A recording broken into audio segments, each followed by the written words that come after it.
196 feet in centimeters. First of all, we need to know the value of 1 foot in centimeters.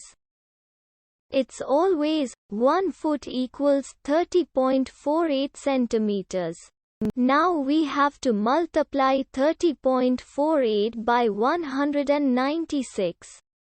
Therefore, 196 feet times 30.48 centimeters equals 5,974.08 centimeters.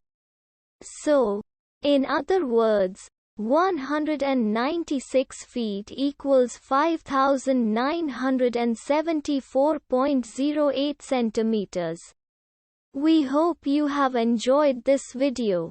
Please like and subscribe to our channel for more videos like this.